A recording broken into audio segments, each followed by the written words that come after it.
और रूसी सेना के भीषण हमलों का सर्द दिनों में यूक्रेन पर बड़ा असर दिख रहा है। इन हालात पर जल्दी काबू पाना भी आसान नहीं है, इसलिए यूक्रेन ने रणनीति बदलकर रूस को दहलाना शुरू कर दिया है। इस रणनीति में हमले अब उन ठिकानों पर हो रहे हैं जो रूस के लिए बहुत अहम है। ये ठिकाने हैं हथियार कंपनी, सैन्य अड्डे, हथियार गोदाम और तेल गैस के संयंत्र। तो क्या ट्रंप के प्रस्ताव को वाकई जेलेंस्की ने नकार दिया है? जवाब आपको इस रिपोर्ट में दिखाते हैं। ये यूक्रेन के बदले की क्रोधाग्नि, जिसमें रूस के प्रमुख शहर लेहल, मॉस्को, सेंट पीटर्सबर्ग, क्रीमिया और तवेर अब ठीक उसी संकट का सामना कर रहे हैं जिस संकट से युद्ध के शुरुआती दिनों में यूक्रेन सामना कर रहा था। लेकिन इसमें अंतर सिर्फ इतना है कि इन हमलों का मकसद बहुत व्यापक है। यूक्रेन का पलटवार, खुला विनाश का द्वार।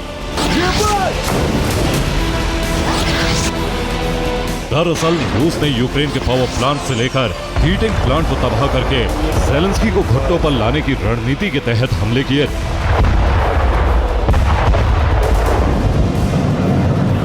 मकसद ये था कि ट्रंप के प्रस्ताव पर ज़ेलेंस्की मान जाए, लेकिन ऐसा हुआ नहीं। उल्टा यूक्रेन ने भी पलटवार शुरू कर दिया।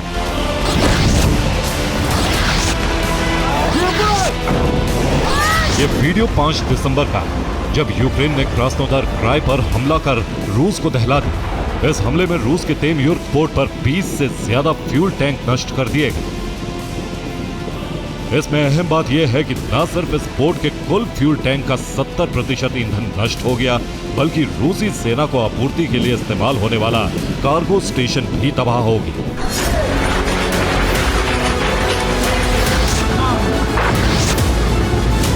जिसके बाद रूस ने भी यूक्रेन पर हमले किए, लेकिन यूक्रेन ने जवाबी कार्रवाई भी बड़े पैमाने पर शुरू कर दी।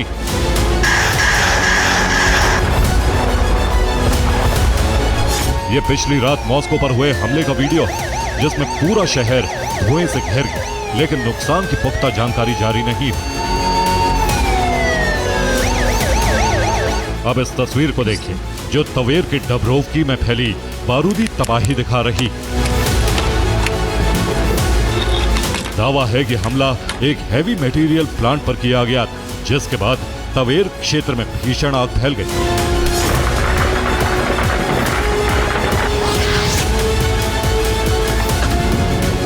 यानी यूक्रेन भी चुन चुन कर हमले कर रहा है ताकि रूस को भारी नुकसान पहुंचाया जा सके। और इन हमलों के लिए यूक्रेन न सिर्फ ड्रोन मिसाइल का इस्तेमाल कर रहा है, बल्कि अपने मानव रहित प्लेन भी रूस के अंदर तक भेज रहा है।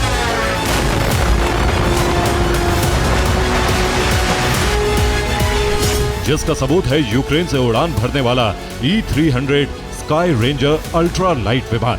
इस प्लेन को लंबी दूरी तय करने के लिए OWA UAV में बदल दिया गया है, लेकिन रूसी सेना ने इसे पूर्वी यूक्रेन की सीमा पर मार गिराया।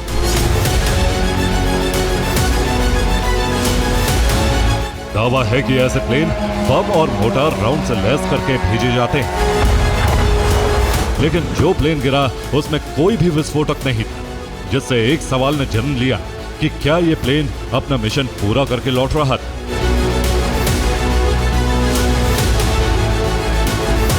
संभव है उत्तर हाँ हो, क्योंकि कुछ संकेत ग्रोज़नी से मिले।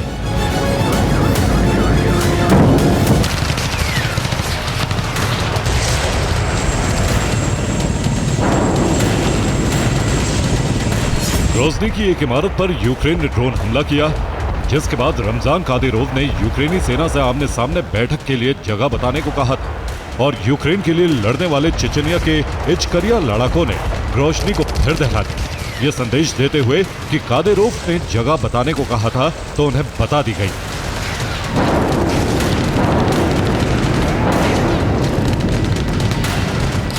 यही नहीं, रूस को ज्यादा नुकसान पहुंचाने के लिए यूक्रेन उन ऑब्जेक्ट्स को भी टारगेट कर रहा है जो यूक्रेन को नुकसान पहुंचा रहे हैं।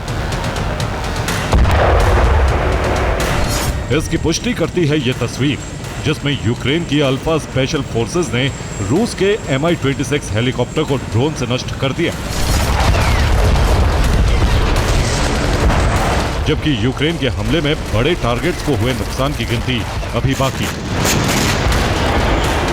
यूक्रेन ने डोनेस्क और लुहांस्क पर भी भीषण हमले किए, जिसमें रूस के आयुध डिपो को तबाह करने का दावा किया गया है। तो वहीं एक अभियान में शामिल Su-27 को भी इसी क्षेत्र में यूक्रेनी सेना ने मार गिराया।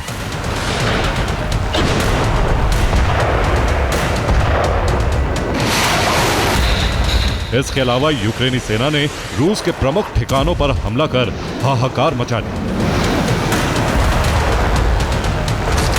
इन हमलों में रूस की हथियार कंपनी, सैन्य अड्डे, बड़े शहर, हथियार गोदाम, शॉपिंग सेंटर, सिटी सेंटर, सरकारी इमारतें, तेल और गैस संयंत्रों को भारी नुकसान पहुंचाया। और इस कार्रवाई के पीछे यूक्रेन का एक ही मकसद, ट्रंप के प्रस्ताव पर पानी फेरने के लिए जंग को तेज करना, जो मुमकिन है कि यूरोप की रणनीति का पार्ट, जिसके एग्जीक्यूशन की जिम्मेदारी ज़ेलेंस्की को मिली और इसे साबित करती है नए भर्ती किए गए सैनिकों को फ्रंट लाइन पर तैनात करने की प्रक्रिया। समुद्री मुहाने पर रूस का घेरा।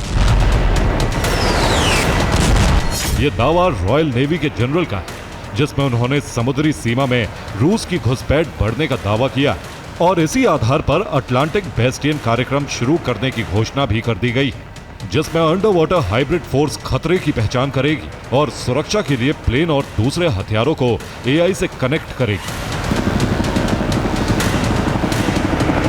हालांकि इस कदम को उठाने का कारण रूसी पनडुब्बियों की हलचल हो सकती है, लेकिन एक प्रबल आशंका यह है कि ये कदम ट्रंप के युद्ध विराम के लिए बनाए जा रहे दबाव की वजह से उठाए जा रहे हैं,